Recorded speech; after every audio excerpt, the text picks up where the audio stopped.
નમસ્કાર દોસ્તો, સ્વાધ્યાય દાખલાના ચોથા સેશનમાં ફોર્થ સેશનમાં આપણે દાખલા નંબર 22 થી આગળ વધારીએ અને જોઈએ ક્વેશ્ચન નંબર 22. જે રીતે વિજ્ઞાનમાં સચોટ માપન જરૂરી છે તેવી જ રીતે સામાન્ય માપન દ્વારા આપણે કોઈ ભૌતિક રાશિનો અંદાજ લગાવવો છે. તો આપણને અહીંયા લિસ્ટ આપેલા છે. આ 5 ભૌતિક રાશિઓનું આપણે આપણી રીતે માપન કરવાનું છે. તો કઈ રીતે કરી શકીએ? તો હવે આપણે 1 બાય 1 લેતા જઈએ. પહેલો જે ક્વેશ્ચન છે વર્ષા ઋતુ, ચોમાસાના સમયમાં ભારત પર છવાયેલા વરસાદી વાદળોનું કુલ દ્રવ્યમાન કેટલું થાય? તો પહેલા ક્વેશ્ચન થી શરૂઆત કરીએ.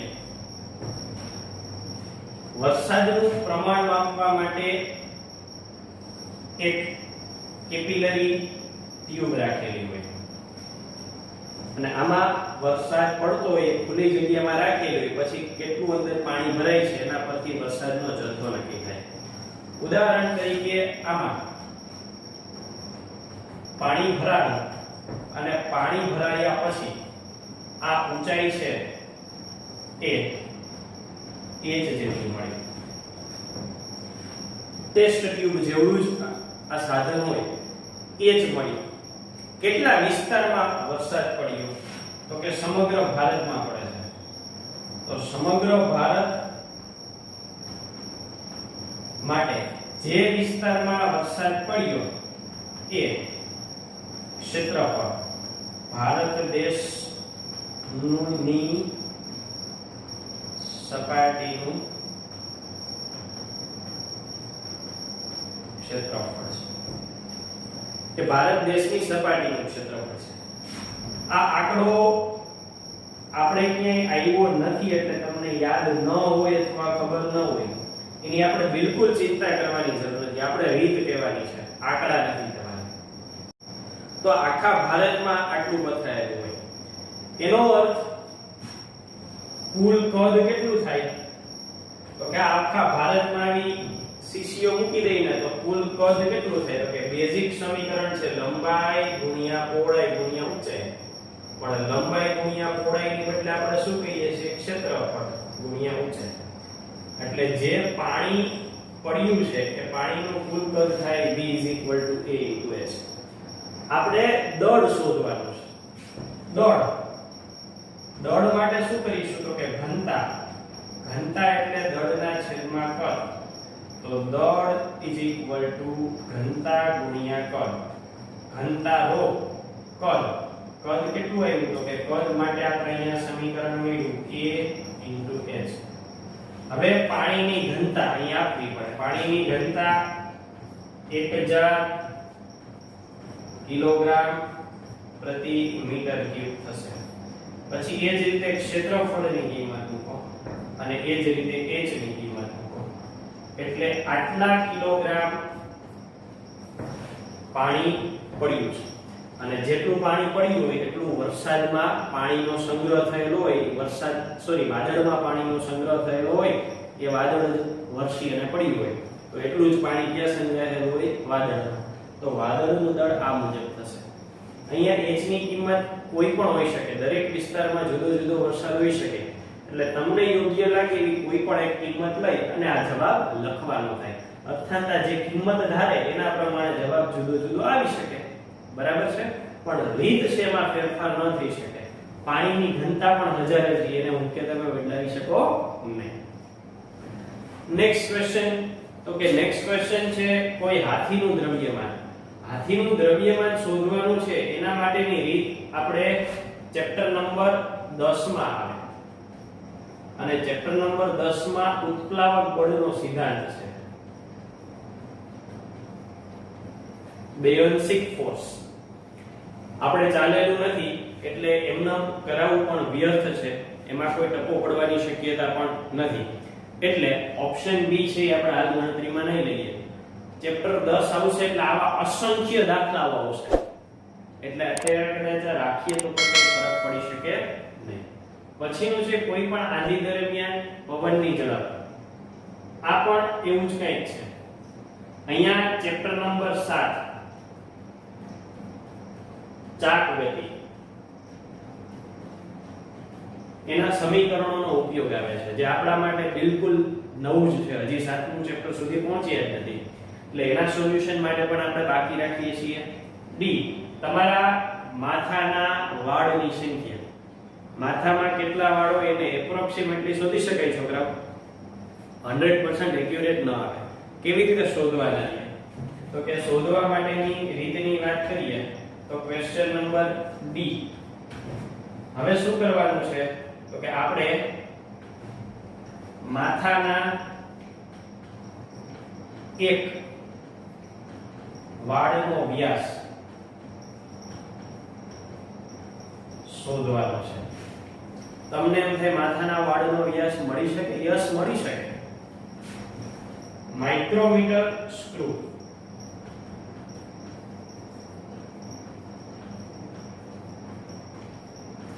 માઇક્રોમીટર સ્ક્રૂના નામના સાધનથી આ શોધી શકાય. 11th સ્ટાન્ડર્ડમાં પ્રેક્ટિકલ નંબર 2 છે. તમારે થઈ ગયો હશે અથવા તો થવાનો હશે, ડિપેન્ડ્સ. તો એના મુજબ માઇક્રોમીટર સ્ક્રૂથી તમને આ શોધતા શીખવાડશે અને ખૂબ સહેલાઈથી આપણે માથાના વાળનો વ્યાસ શોધી શકીએ. માથાના વાળનો એક વાળનો વ્યાસ શોધ્યા પછી એ જ વાળની ત્રિજ્યા શોધવાની છે. અને ત્રિજ્યા માટે તો આપણે સાદી ગણતરી કરવાની છે કે r d/2. પછી શું કરવાનું છે? તો કે હવે એના પરથી ઈ એક વાળ છે એનું ક્ષેત્રફળ શોધવાનું છે. કેટલું થાય? તો કે a pi r². હવે માથાના એક વાળનું ક્ષેત્રફળ મળી ગયું. પછી શું કરવાનું? તો કે માથાનું કુલ ક્ષેત્રફળ શોધવાનું.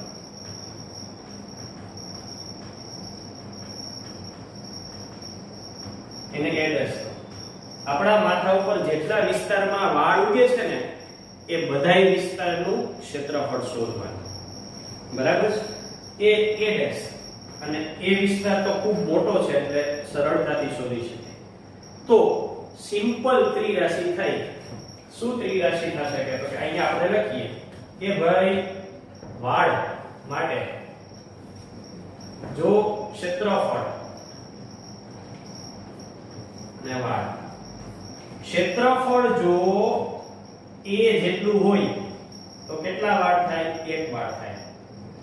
તો a ડેશ જેટલું હોય ત્યારે કેટલા? એટલે આ ત્રિરાશિનો જવાબ થશે a ડેશ ના છેદમાં a, જ્યાં a ડેશ એટલે માથાનું કુલ ક્ષેત્રફળ અને a એટલે એક વાળનું ક્ષેત્રફળ. પણ દોસ્તો આનાથી 100% એક્યુરેટ જવાબ ના આવી શકે અંદાજે. કારણ તમને પણ કદાચ મનમાં પ્રશ્ન થયો છે કે સર અમુક લોકોને માથામાં વાળ ઘટ હોય, ખૂબ જાજા વાળ હોય, અમુકને ઓછા હોય. વ્યક્તિએ વાળનો જથ્થો ફેરફાર થતો હોય, પ્લસ માઈનસ થતો હોય. એટલે એપ્રોક્સિમેટ જવાબ આવે, 100% એક્યુરેસ આવે નહીં. પણ માથાના વાળ એક એક ગણીને શોધવા ખૂબ એટલે ખૂબ જટિલ છે. એટલે એના ઓલ્ટરનેટમાં એપ્રોક્સિમેટ કિંમતે આપણને સાચાની નજીક તો મળી જ શકે. ઓલું તો આપણે સૌ શોધી જ ન શકીએ. તો આ રીતે આ સિદ્ધાંતનો ઉપયોગ થાય છે. ટૂંકમાં અહીંયા આપણને એવા પ્રશ્નો પૂછ્યા છે કે આપણી સાદી સૂઝ અથવા બુદ્ધિ ઉપયોગ કરી અને જે હાજર છે સાધનોની મદદથી આ પરિણામો સુધી પહોંચવાની વાત છે. નેક્સ્ટ ક્વેશ્ચન છે તમારા વર્ગખંડમાં રહેલા વાયુના અણુઓની સંખ્યા. તો વાયુના અણુઓની સંખ્યા માટે આપણે વાત કરીએ તો વાયુના અણુઓ માટે STP સ્ટાન્ડર્ડ ટેમ્પરેચર અને પ્રેશર. ફિઝિક્સ અને કેમિસ્ટ્રી બંનેમાં ડિટેલમાં આવશે પણ સામાન્ય ભાષામાં કહો STP એટલે સામાન્ય સ્થિતિએ. સામાન્ય સ્થિતિએ અણુની સંખ્યાનો નિયમ શું છે? તો કે અણુની સંખ્યાનો નિયમ એવું છે કે 22.4 લીટર પર હોય અને 22.4 લીટર એટલે 22.4 ગુણ્યા 10⁻³ મીટર ક્યુબ. ત્યારે પરમાણુની સંખ્યા એવોગ્રેડો અંક જેટલી હોય. એવોગ્રેડો નામના વૈજ્ઞાનિકે આ સંખ્યા આપી હતી એટલે એની પાછળ a લખાય છે અને એ 6.022 ગુણ્યા 10⁻23 આવું લખાય છે. બરાબર છે? તો આટલા કદમાં આટલા અણુ હોય. હવે ઓરડાનું કદ શું છે? તો કે ઓરડાનું કદ v કહી દો. તો ત્રિરાશિ મૂકવાની છે. શું? તો કે ત્રિરાશિમાં સીધું આપણે આવું લખવાનું થાય, કદ અને કણની સંખ્યા. આ બંને બી જુદા પડે એટલે આની પાછળ આપણે લખી નાખીએ કે ભાઈ v ઋણ. ચાલો, જો કદ v જેટલું હોય તો કણની સંખ્યા કેટલી થાય એને જેટલી. આપણને જે ઓરડો આપેલો છે એનું કદ v ઋણ જેટલું છે. હવે ઓરડાની સાઈઝ દરેકની જુદી જુદી હોય તો આ ત્રિરાશિ મુજબ સાદુરૂપ આવું થશે, na આ ઉપર આવી જશે ગુણ્યા v ઋણ છેદમાં v.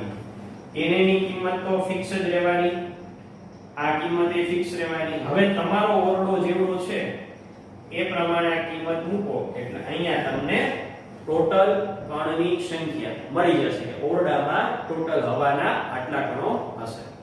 Next question.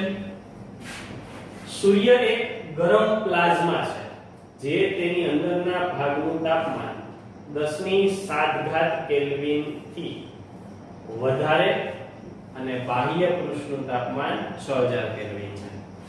એટલે આ સૂર્ય છે એ સૂર્યની અંદર લગભગ 10⁷ કેલ્વિન જેટલું તાપમાન છે અને સૂર્યની બાહ્ય સપાટી હોય ત્યાં અંદાજિત 6000 કેલ્વિન. એટલે જેમ જેમ સૂર્યની સપાટીની બહાર નીકળીએ એમ તાપમાન ઘટતું જાય છે અને સાવ છેડો આવે ત્યાં 6000 કેલ્વિન જેટલું તાપમાન હોય છે. આટલા ઊંચા તાપમાને કોઈ પણ પદાર્થ ઘન કે પ્રવાહી અવસ્થામાં હોવાની તમને ધારણા છે. તમારું અનુમાન સાચું છે તેની ચકાસણી નીચે આપેલી માહિતી પરથી કરી શકો છો. હવે કહેવાનો અર્થ એ છે કે આટલું ઊંચું તાપમાન હોય તો આપણે એવું જ કે કોઈ પણ વસ્તુ ઓગળી જાય, પીગળી જાય. એટલે ઘન છે, પ્રવાહી છે, વાયુ છે એ આપણે વિચારવાનું છે કે સૂર્યની અંદર દ્રવ્ય કેવા સ્વરૂપે હશે, કયા ભૌતિક સ્વરૂપે હશે. તો એના માટે આપણને સૂર્યનું દળ આપેલું છે અને સૂર્યની ત્રિજ્યા આપેલી છે. આ દળ અને ત્રિજ્યા એના પરથી આપણે નક્કી કરવાનું છે. તો એના પરથી નક્કી કરવા માટે આપણે ઉપયોગ કરવાનો છે ઘનતાનું સમીકરણ થાય ઘનતા દળના છેદમાં કદ. દળ તરીકે m પણ સૂર્ય છે ગોળો છે એટલે કદ તરીકે શું થાય 4/3πr3. દળ તો કે દળ માટે આપણને કિંમત આપેલી છે 2.0 ગુણ્યા 10⁻30 કિલોગ્રામ. 4 છેદનો છેદ અંશમાં એટલે આ 3 છે ને આપણે અંશમાં જવા દઈએ. પાઈ તરીકે કેટલા મૂકવાના 3.14. r સૂર્યની ત્રિજ્યા છે 7 × 10⁸ મીટર. 7 × 10⁸ મીટર એનો ભાગ. એટલે કેલ્ક્યુલેટર નું સાદુરૂપ શું થાય તો કે આ 3 × 6 થશે ગુણ્યા 10⁻30. પછી અહીંયા છેદમાં 4 ગુણ્યા 3.14 ગુણ્યા 7 નો ઘન. 10⁸ નો ઘન 8 તેરી 24 અને ઉપર જાય એટલે -24. જે ઘનતા આવે કિલોગ્રામ પ્રતિ મીટર ક્યુબ. હવે તમને એમ થશે કે ભાઈ આ ઘનતા ઉપરથી કેમ કેવું કે આ ઘન છે કે પ્રવાહી છે કે વાયુ. પણ આ પણ પહેલું જ ચેપ્ટર છે એટલે આગળ જતા ઘનતાના પણ આપણને ઘણા બધા મૂલ્ય આવશે. ઘન, પ્રવાહી અને વાયુ માટે ઘનતાની એક રેન્જ હોય. ઘન પદાર્થ હોય તો એમાં ઓછા કદમાં જાજુ દળ હોય એટલે ઘનતા છે એ ખૂબ વધારે હોય. પ્રવાહીમાં એનાથી ઓછી હોય અને વાયુમાં સૌથી ઓછી હોય. એટલે આ ઘનતાના મૂલ્યના આધારે તમે નક્કી કરી શકો કે આ ઘન હોવું જોઈએ કે પ્રવાહી.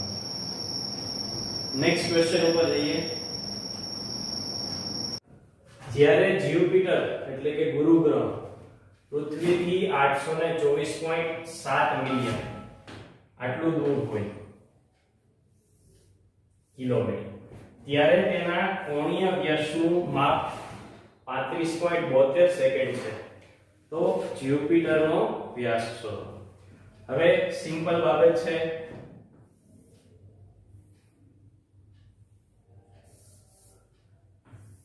આ જ્યુપિટર છે, એનો વ્યાસ છે, અહીંથી કોઈ અવલોકનકાર એને જુએ છે અને અવલોકનકાર જુએ છે ત્યારે અહીંયા કેટલો ખૂણો બને છે? તો કે ખૂણો બને છે 35.72. કેટલો દૂર છે? 824.7. એટલે અહીંયા આપણે અવલોકનકાર પૃથ્વી છે એવું કહી શકીએ. કેપિટલ ડી કેટલા છે?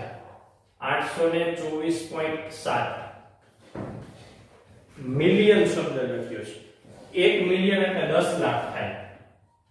10 આજે આપણે લખીએ ને 10 લાખ, એ કોના માટે લખીએ? મિલિયન માટે. આટલા મિલિયન. હવે કિલોમીટર છે એટલે આપણે ફેરવતા નથી, એને એમને એમ રાખીએ છીએ. કિલોમીટર દૂર છે. તો આપણે શું શોધવાનું છે? એનો વ્યાસ. એનો વ્યાસ શોધવાનો છે એટલે આ થયો એનો વ્યાસ, d શોધવાના છે. તો આપણું બેઝિક સમીકરણ છે એની વાત કરીએ. થીટા રેડિયનમાં કેટલો થાય? તો કે capital D upon small d. તો small d is equal to capital D upon theta રેડિયનમાં. કેપિટલ D ની કિંમત છે એ તમે કિલોમીટરમાં ફેરવીને લખી છે અને થીટા સેકન્ડમાં છે એને રેડિયનમાં ફેરવવાનું છે. રેડિયનમાં ફેરવવાનું ભૂલાઈ ગયું હોય તો અહીંયા સંદર્ભ ટાંકું. ઉદાહરણ નંબર 2.1 માં આપણે આ ફેરવેલું છે, સાબિત કરેલું છે, એનો ઉપયોગ કરી શકો. અને જે જવાબ આવે એની પાછળ કિલોમીટર લખવાનું છે. બરાબર છે? પછી તમારે પાછું મિલિયનમાં ફેરવવું હોય તો અહીંયા 10 લાખ વડે ભાગવાનું પણ થાય. પણ આપણે અહીંયા મિલિયનની બદલા કિંમત મૂકી દીધી છે એટલે આ જવાબ કિલોમીટરમાં આવશે. ધારો કે તમે આ નથી મૂકતા, મિલિયન એમને એમ રાખો છો, તો છેલ્લો જે જવાબ આવે એમાં પણ મિલિયન એઝ ઇટ ઇઝ રહેશે. તો આ થયો સ્વાધ્યાય દાખલા નંબર 24. અહીંયા રેગ્યુલર સ્વાધ્યાય પૂરું થયું. હવે પછીના આગળના સેશનમાં આપણે વધારાના સ્વાધ્યાયથી કાર્ય ચાલુ કરીશું. Thank you.